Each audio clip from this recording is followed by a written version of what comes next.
வணக்கம். இந்தியாவில் 2027 மக்கள் தொகை கணக்கெடுப்பு ஆரம்பமாக போகுது. இந்த கணக்கெடுப்பு ரொம்ப ஸ்பெஷல். ஏன்னா இது டிஜிட்டல் முறையில் நடக்க போகுது. முதல் கட்டத்தில் வீடுகளை பட்டியலிடுறது, அதாவது ஒவ்வொரு வீட்டையும் கணக்கெடுக்கிற வேலை நடக்கும். இரண்டாவது கட்டத்தில் மக்கள் தொகை கணக்கெடுப்பு நடக்கும். இப்போ முதல் கட்டத்தை பற்றி பார்க்கலாம். இதுக்காக நியமிக்கப்பட்டவங்க உங்கள் வீடுகளுக்கு வந்து தகவல்களை சேகரிப்பாங்க.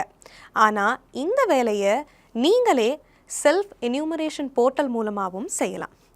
குடும்ப தலைவர் இல்லைனா அவருக்கு பதிலாக குடும்பத்தில் இருக்கிற யாராவது இந்த வெப்சைட்டுக்கு போய் அவங்க வீடு மற்றும் அங்கே இருக்கிற வசதிகளை பற்றின விவரங்களையும் பதிவு செய்யலாம். ஒரு முக்கியமான விஷயம், ஒரு குடும்பம் ஒரு மொபைல் நம்பரை மட்டும்தான் பயன்படுத்த முடியும். அதோட இது குடும்ப தலைவரோட அல்லது தலைவியோட சார்பாக பதிவு செய்யப்படணும். ஒரு முறை ஒரு மொபைல் நம்பரை பதிவு செஞ்சுட்டா அதை வேறு குடும்பத்துக்கு பயன்படுத்த முடியாது. குடும்ப தலைவரோட அல்லது தலைவியோட பெயரை மாற்றவும் முடியாது. மக்கள் தங்களை தாங்களே கணக்கெடுத்துக்கிட்டா இந்த வேலை இன்னும் சுலபமாகவும் வேகமாகவும் முடிஞ்சிடும். இந்த செல்ஃப் என்யூமரேஷன் ஒரு சிறப்பு வசதி. உங்கள் மாநிலம் அல்லது யூனியன் பிரதேசத்தில் கணக்கெடுப்பு ஆரம்பிக்கிறதுக்கு 15 நாளைக்கு முன்னாடியே இது ஓப்பன் ஆகிடும். விருப்பப்படுறவங்க இந்த வசதி மூலமாக தங்களோட விவரங்களை முன்கூட்டியே பதிவு செஞ்சுக்கலாம். போர்ட்டலில் விவரங்களை எப்படி பதிவு செய்கிறதுன்னு பார்க்கலாம். முதல்ல எஸ்சி போர்ட்டலை ஓப்பன் பண்ணுங்கள். அப்புறம் உங்கள் மாநிலம் அல்லது யூனியன் பிரதேசத்தை தேர்ந்தெடுத்துட்டு கேப்சாவை டைப் பண்ணுங்கள்.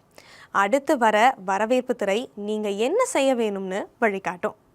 இப்போது குடும்ப தலைவர், உதாரணமாக சுசீலா தேவி, அவங்களோட பெயரையும் மொபைல் நம்பரையும் டைப் பண்ணுறாங்க. உங்களுக்கு வசதியான மொழியை தேர்ந்தெடுத்துக்கோங்க. அப்புறம் ஒரு ஓடிபி மூலமாக வெரிஃபிகேஷன் நடக்கும். இந்த முழு செயல்முறையும் ரொம்ப பாதுகாப்பானது, அதே சமயம் ரொம்ப சுலபமானது.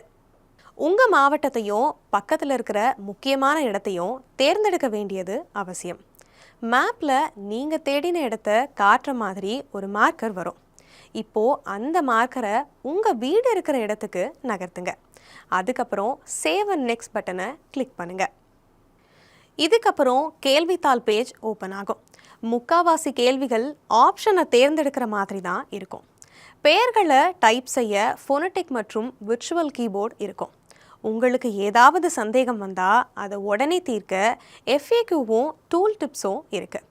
ஏதாவது கேள்வியோ தகவலோ விடுபட்டு இருந்தால் சிஸ்டமே உங்களுக்கு ஆட்டோமேட்டிக்காக ஞாபகப்படுத்தும். எல்லா விவரங்களையும் பதிவு செஞ்சதுக்கப்புறமா இதை கவனமாக செக் பண்ணுங்கள். தேவைப்பட்டால் நீங்கள் மாற்றிக்கலாம். இதை டிராஃப்டாக சேவ் செய்யலாம், இல்லைனா இறுதியாக சப்மிட் பண்ணலாம். சப்மிட் செஞ்சதுக்கப்புறம் ஹெச்சில் ஆரம்பிக்கிற 11 இலக்கு SCID ஸ்க்ரீனில் வரும்.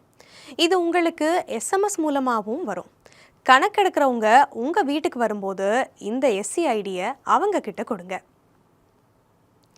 நீங்கள் கொடுக்குற சரியான தகவல் நம்ம நாட்டை வலுப்படுத்துறது மட்டும் இல்லாமல் அதோட உண்மையான நிலையையும் காட்டுது. அதனால் இதில் கலந்துக்கிட்டு உங்கள் முழு ஒத்துழைப்பையும் கொடுங்க. நமது மக்கள் தொகை கணக்கெடுப்பு, நமது வளர்ச்சி.